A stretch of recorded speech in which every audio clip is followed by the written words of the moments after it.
What is also interesting for us to remember is that after January, in February, that somewhere around the middle of February, there was a celebration that was known by the ancient Romans as the Lupercalia.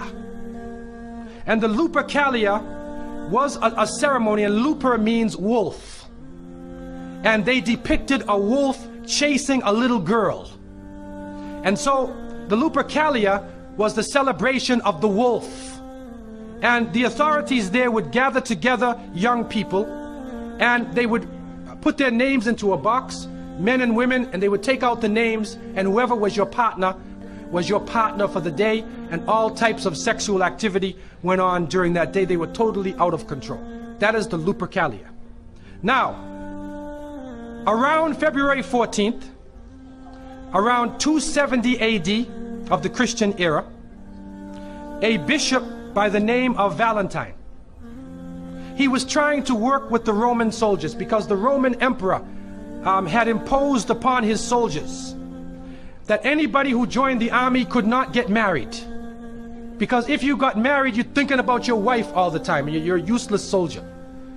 But the soldiers wanted to get married, so Saint Valentine worked with them, and he was captured by the Roman emperor, he was imprisoned, and he was beheaded.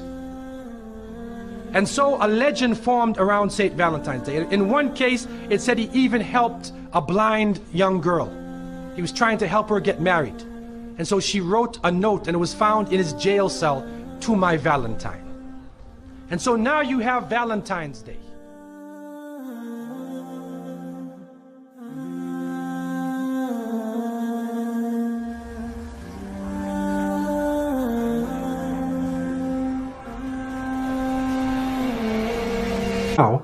And coming out of January, coming out of the New Year's. Now going into February. Into February now, there was a celebration done by the Romans called the Lupercalia. And the Lupercalia was based upon their gods of Pan and Juno. And they also, February is actually named after one of their gods as well. And so this is a time where you're coming out of the winter and you're going toward the spring season. And so they used to have large gatherings of young people, and they would take the name of women, put them in a large container, and the men would choose them and literally have a sexual relationship. So it was based upon this, Cupid concept. The Greek word is eros. This is modern day Valentine's? Yeah, so I want to tell you where it comes in now. Yeah. The Greek word is eros, erotica. Mm-hmm. Okay, so erotica is basically sexuality.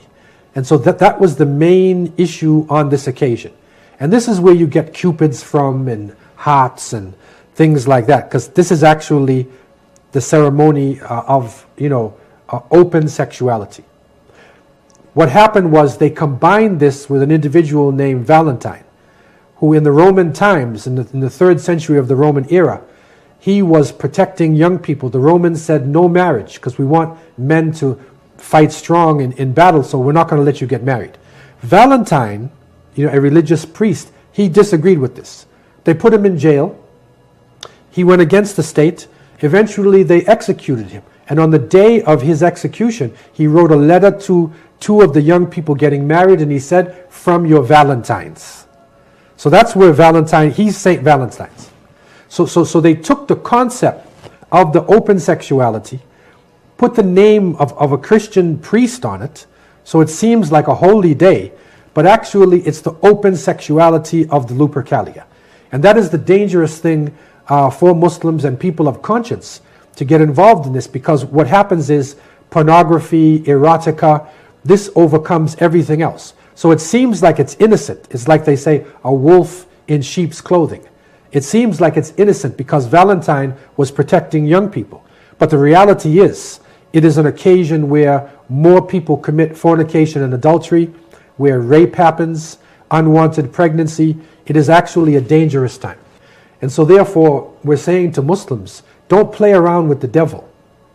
Don't play around with evil things and think that it is sport and play. Because what is happening is that young people are being fooled into focusing their life on their sexuality, as opposed to focusing their life on their education, on their physical fitness, and then grow into their sexuality. This is how societies develop themselves over the centuries. And of course, the last revelation, of the Quran brought us the beautiful example of the husband and the wife and the family, and how people can protect themselves, and how sexuality can actually be a beautiful thing. It can be a halal, permissible thing, and not something wild and uncontrolled. Tell us now, for the person who's just tuning in, they got their friend and they said, look, man, this Valentine's Day, there's more to it. But you know what? It's in our public schools. It's all over the place. Look, Johnny just wants to tell Susie that she's cute. You know what I mean? Innocent note, kids are passing around. What's the big deal? Well, of course, again, this is the wolf in sheep's clothing. Wolf in sheep's clothing. Meaning that it appears to be innocent on the outside. Yeah. And, if a boy is passing a comment to a girl or vice versa, there's nothing wrong with that in the essence. The problem is that the socialization, that the society itself teaches people how to take it a step further. And so when they watch the television programs or movies, then they will see how it goes a step further. Even cartoons, the two ducks, in the cartoons even are falling ducks, in love. Even ducks. Donald Duck. I mean, everybody's falling in love now. Yeah. And so that's erotica. And so the dangerous thing is, it opens up the door, to a bottomless pit. It's a dangerous area because sexuality is a natural thing. And when we look at the Quran, it tells us, وَلَا تَقْرَبُوا الزِّنَا إِنَّهُ كَانَ فَاحِشَةً وَسَاءَ سَبِيلًا.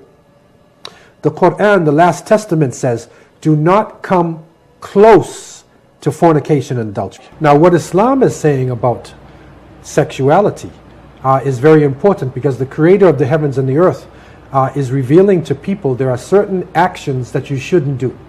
You shouldn't kill, you shouldn't steal, you shouldn't be jealous of your neighbor, you shouldn't be involved in magic and taking of interest and so forth and so on.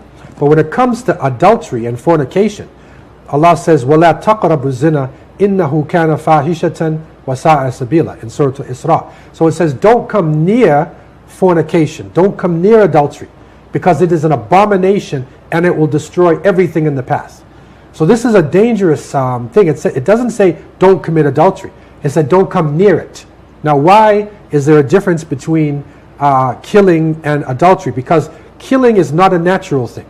And any human being who sees another person killed, it should be repulsed by that. It's an ugly, detestable thing.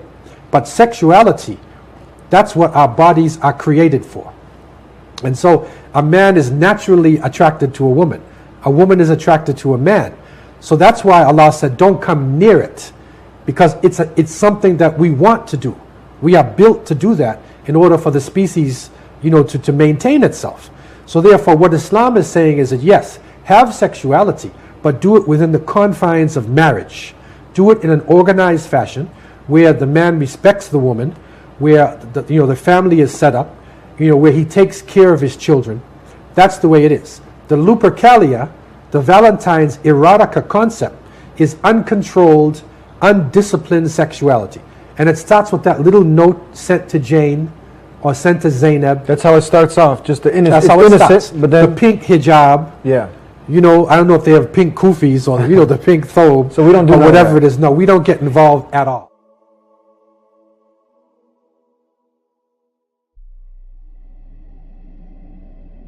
Allahu Akbar. Sometimes, you find a spouse would perhaps buy a gift for someone, give someone, and you say, but what about me? Where's mine? I don't want.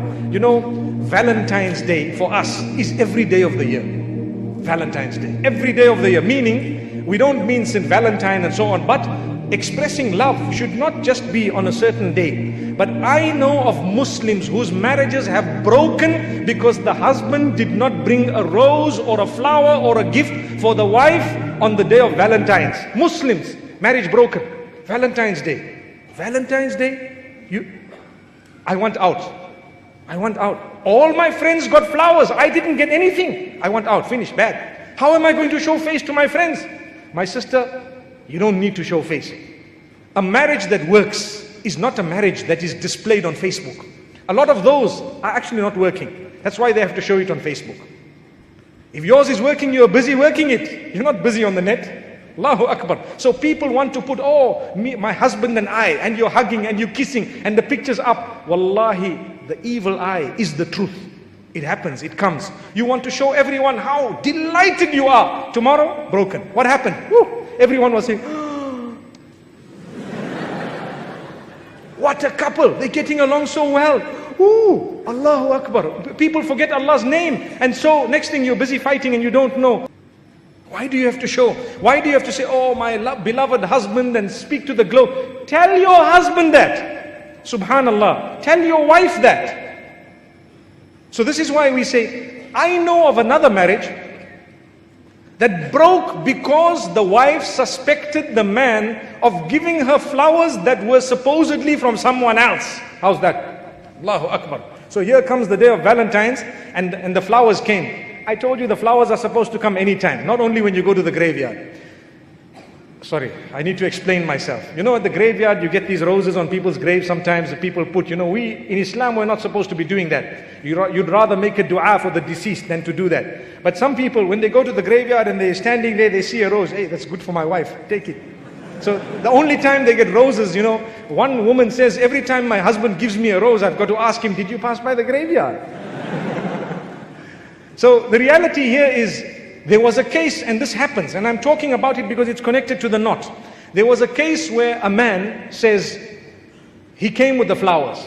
The flowers are presented. Now there's another problem. What's it? Where did you get these from? Who sent them to you? How did you bring them here? If I don't bring them, there's a problem. If I bring them, there's a problem. Allahu Akbar. What do I do? May Allah help us. Really learn to appreciate. Like I said, you don't need to probe every detail. If you are kind and good towards your spouse and you give them time and you look at them often, trust me, the love will increase. If you are kind and good to your spouse and you have good words to say, you have time for them, you look at them often, you talk to them often with good words, trust me, the love will increase. They won't need to go onto the phone in order to find love. They have it at home. There's no deficit, nothing at all. May Allah subhanahu wa ta'ala help us, really. By all means, may Allah make dua, ask Allah's help and work towards it.